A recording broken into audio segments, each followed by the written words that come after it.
तुमने पूछा है कि दिवाली क्यों मनाई जाती है और इसे वास्तव में कैसे मनाया जाना चाहिए।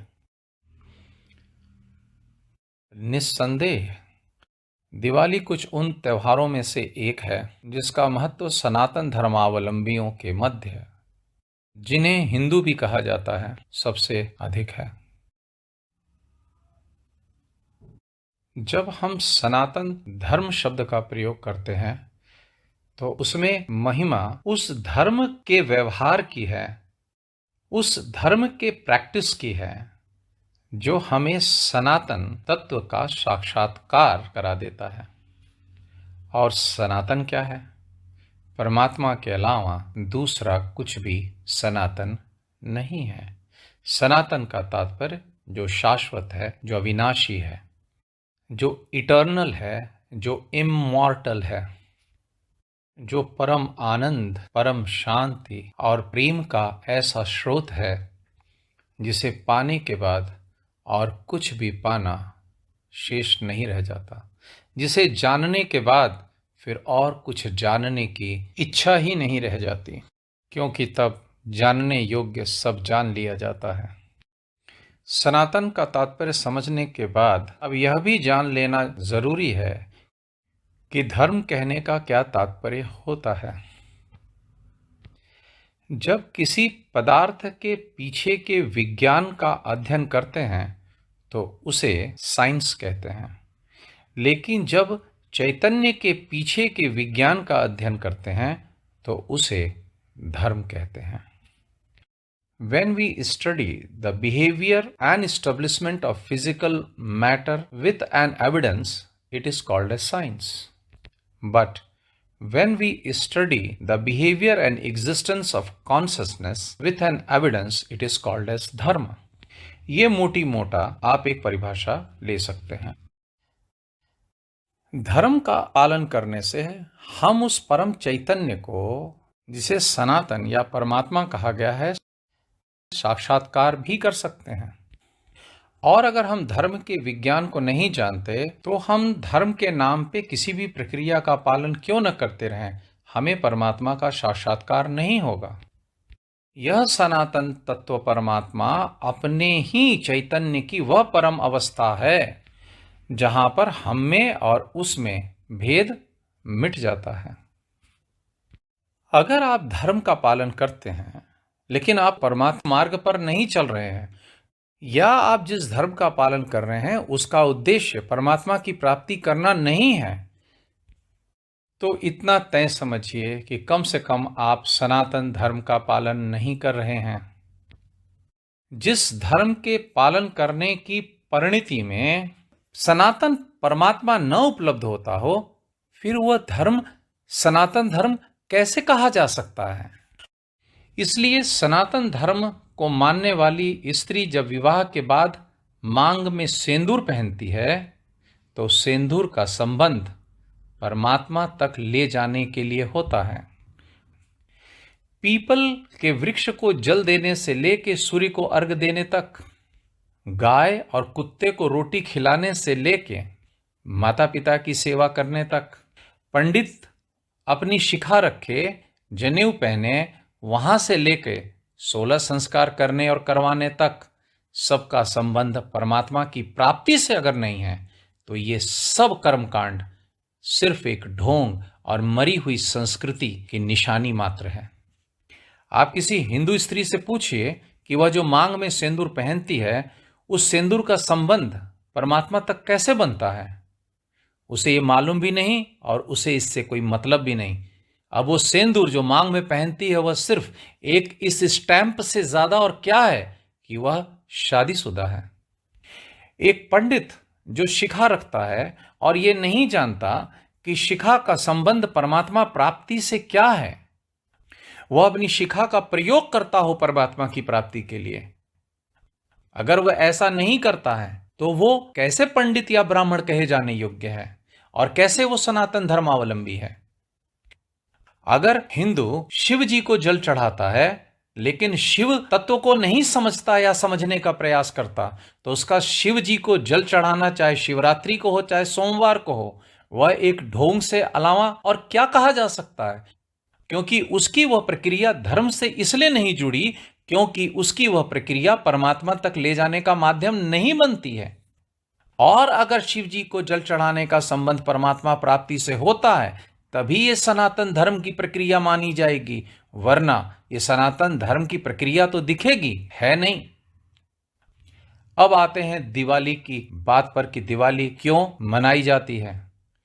दिवाली इसलिए मनाई जाती है कि वह मर्यादा पुरुषोत्तम श्री राम धर्म की रक्षा के लिए जो पृथ्वी पर संघर्ष किए, वह धर्म की स्थापना करते हुए विजयी होकर के दिवाली के दिन अयोध्या वापस आए। तो राम को धर्म की स्थापना का प्रतीक मानते हुए आज दिवाली मनाई जाती है।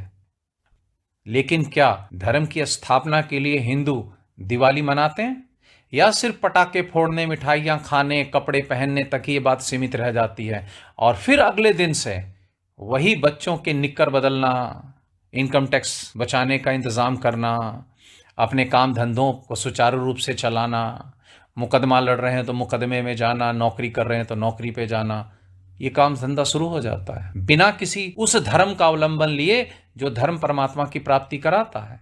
कहाँ हिंदुओं के जीवन में वह धर्म प्रतिष्ठित है जो धर्म परमात्मा की प्राप्ति के लिए अनिवार्य है।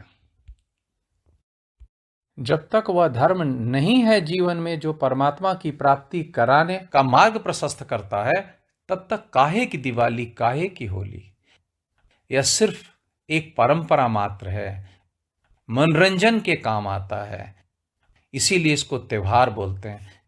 जैसे बच्चे खुश हो लेते हैं दिवाली पे कुछ अलग सा दिन बिताकर, वैसे ही बड़े बूढ़े भी हो लेते हैं। जब दिवाली का संबंध राम के प्रेम से नहीं रह गया, जब दिवाली का संबंध परमात्मा की प्राप्ति से नहीं रह गया, तो फिर यह सब एक मनोरंजन से अधिक और कुछ नहीं रह गया। और मैं कहता हूं जब भी डिप्रेशन हो तभी दिवाली मना लेनी चाहिए। आखिर पटाखे और मिठाइयाँ तो कभी भी फोड़ी और खाई जा सकती हैं। वर्ष में एक ही दिन दीपावली क्यों मनाना? जब मन उदास हो तब ऐसी दिवाली मना लो जिसमें ना धर्म का स्थान है ना राम का। धर्म विमुख त्योहार, धर्म विमुख परंपराएं, धर्म विमुख संस्कृति और सभ्यता और ऐसे खोखले त्योहार सिर्फ खोखले लोग ही मनाया करते हैं, जिनमें ना कोई मर्यादा का बल है ना संस्कारों का। इसलिए अगर दीपावली मनानी है तो सनातन धर्म से जो दीपावली जुड़ी है उसे मनाओ। आज के जो सनातन धर्मावलंबी जो तथाकथित हिंदू कहे जाते हैं, ये वो दिवाली नहीं मनाते जो दिवाली कभी सनातन धर्मियों ने हजारों साल पहले शुरू की थी मनानी। उन दिनों में प्रत्येक सनातन धर्मी का उद्देश्य जीवन के आवागमन से छूटना हुआ करता था। राम जीवन में इतने प्रतिष्ठित होते थे, कोई हाय हेलो गुड मॉर्निंग नहीं कहता था, राम राम जी करता था। किसी की अर्थी जाती थी तो राम नाम सत्य कहा जाता था। जीवन राम से ओतप्रोत होता था। हर नागरिक एक दूसरे को सारे वर्ष राम की याद दिलाया करता था और अंत में जीव की इच्छा होती थी कि वह राम से मिलकर एकाकार हो जाए। आज के दौर में कोई हिंदू ऐसी इच्छा रखता हो तो आप बताएं। और ये जो मठों और मंदिरों में आपको सनातन धर्मी दिखाई देते हैं, इनकी दुर्दशा तो और भी भयानक है। इन्होंने तो जो सनातन धर्म की काली छवि बना रखी है, वह तो और इन तथाकथित हिंदुओं को सहारा देता है कि आप त्योहारों को, परंपराओं को, उसके पीछे जो धर्म का विज्ञान है उसे छोड़कर मनाएं।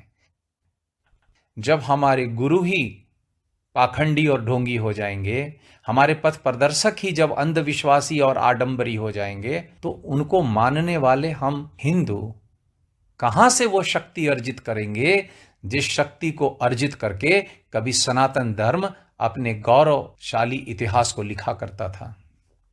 तो अगर दिवाली मनानी है तो उस राम को जीवन में उद्देश्य रख कर मनाओ जो राम कण कण में बसता है, जो सारे सृष्टि का अभिन्न निमित्तोपादान कारण है।